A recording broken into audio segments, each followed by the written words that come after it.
నిజాల కంటే అబద్ధాలే అత్యంత వేగంగా ప్రొజెక్ట్ అయినటువంటి రోజుల్లో, తప్పుడు ప్రచారాలు ఈజీగా చేయగలిగినటువంటి రోజుల్లో, వాస్తవమేంటో తెలుసుకోవడానికి కష్టమవుతున్నటువంటి రోజుల్లో, కొంతమంది ప్రయత్నాలు చేస్తుంటారు అసలు నిజాలు చెప్పడానికి.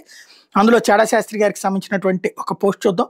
2004-14 సోనియా, రాహుల్, మన్మోహన్ యూపీఏ ప్రభుత్వం ప్రభుత్వ బ్యాంకులు నిండా ముంచేశాయని, 2014 మోడీ ప్రభుత్వం వచ్చేసరికి ప్రభుత్వ బ్యాంకులు దాదాపుగా దివాళా స్థితికి చేరాయి. ఎందువల్ల?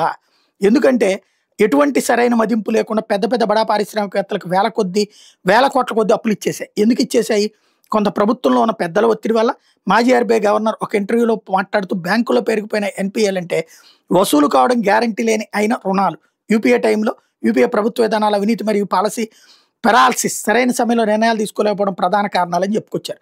ఇదంతా ఎందుకు చెప్పాల్సిందంటే ఇప్పుడు అదానీ మీద రచ్చ నడుస్తున్నటువంటి నేపథ్యంలో, ఎల్ఐసి డబ్బులు ఇచ్చినటువంటి నేపథ్యంలో, సాధారణంగా అప్పుల మీద వడ్డీలు వాయిదాలు కట్టకపోతే వాళ్ళకి టైం ప్రకారం నోటీసులు ఇచ్చి వసూళ్లకు ప్రయత్నించి కుదరకపోతే ఆస్తులు జప్తు చేసి మిగతా బాకీ వసూలు కోసం కోర్టులో కేసులు వేయాలి. కానీ యూపీఏ ప్రభుత్వం టైంలో పై వాళ్ళ ఒత్తిడి వల్ల బ్యాంకులు ఆ రుణాలు చెల్లించవలసిన కాల పరిమితి అలా పెంచుకుంటూ పోతూ ఉండటం వల్ల ఆ రుణాలు నిజంగా వసూలయ్యే ఛాన్సులు తగ్గిపోతూ ఉన్నా పుస్తకాల్లో మంచి రుణాల కింద చూపిస్తుండేవాడు. పాత రుణాలు వాయిదాలు సక్రమంగా వసూలవుతూ ఉంటే వాటితో మళ్ళీ బ్యాంకులు కొత్త రుణాలు ఇస్తూ వ్యాపారం పెంచుకోగలవు. కానీ పాత రుణాలు సంవత్సరాల తరబడి వసూలు కాకుండా ఉండిపోతే బ్యాంకు నిధులు రొటేషన్ కాక దివాళా వైపుకే వెళ్తాయి. సరిగ్గా 2014కి ప్రభుత్వ బ్యాంకులు అదే స్థితికి చేరినాయి. 2014 మోడీ ప్రభుత్వం వచ్చి ఆర్బీఐ చేత ప్రత్యేక ఆడిట్ జరిపిస్తే పాముల పుట్టలు బయటపడ్డాయి. పాత రుణాలు సరైన మదింపు లేకుండా ఇవ్వడం వల్ల ఆ రుణాలతో ఆ కంపెనీలు ఆస్తుల్ని పెద్దగా కొనకుండా ఆ నిధులు కూడా ఏమయ్యాయో తెలియని పరిస్థితి నెలకొంది. అంటే ఆ కంపెనీల దగ్గర నుండి పూర్తి బాకీలు వసూలు చేసుకోవడం జరగని పని. అందుకని మోడీ ప్రభుత్వం వచ్చి ఒకవైపు ఇటు రికవరీ మీద దృష్టి పెట్టి మరోవైపు బ్యాంకులు మళ్ళీ కొత్త రుణాలు ఇవ్వడానికి వీలుగా వాటి మూలధన నిధులను ఇచ్చింది. వాటికి పాత భారీ బకాయిలను ఎంతవరకు రికవర్ అవుతాయో అంతా చేసుకుని మిగతా రుణాలు రద్దు చేశారు. అలా పద్ధతి పాడు లేకుండా యూపీఐ టైంలో ఇచ్చిన ఒక 15 భారీ రుణాలు వాటిలో ఎంత వసూలైందో, బ్యాంకులకి ఎంత నష్టం కలిగిందో చూడండి. విజయమాల కింగ్ఫిషర్ ఎయిర్లైన్స్ అప్పించింది 9,000 కోట్లు, వసూలైంది 3,000 కోట్లు, నష్టం 6,000 కోట్లు. లగడపాటి లాంకో ఇన్ఫ్రాటెక్ అప్పు మొత్తం 45,000 కోట్లు, వసూలు చేసింది 0, నష్టం 45,000 కోట్లు. ఎస్ఆర్ స్టీల్ అప్పు 54,565, వసూలు 46,389 కోట్లు, నష్టం 8,176 కోట్లు.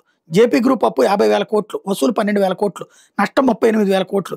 వీడియోకాన్ అప్పు 64,839 కోట్లు, వసూలు 2,962 కోట్లు, నష్టం 61,877 కోట్లు.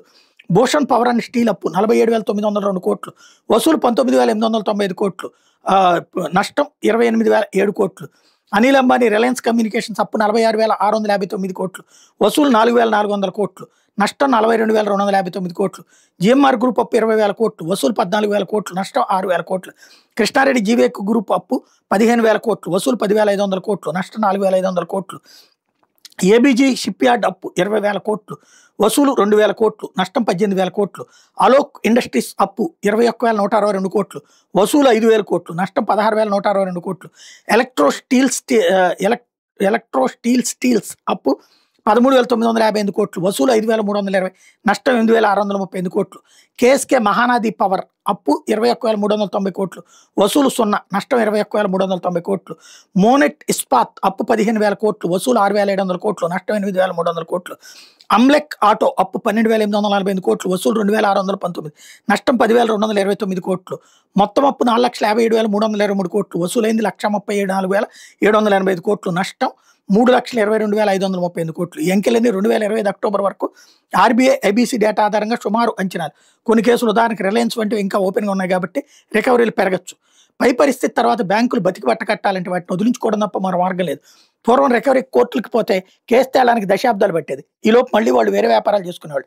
అందుకని మోడీ ప్రభుత్వం వచ్చాక 2016లో ఐబీసీ అనే కొత్త దివాళా మరియు రికవరీ చట్టం తెచ్చి మొత్తం రికవరీ ప్రాసెస్ 180 నుంచి 330 రోజుల్లోపు జరగాలని నిబంధన పెట్టి రికవరీ మొదలు పెట్టగా పైన చెప్పుకుని మాత్రం రికవరీ అయినాయి.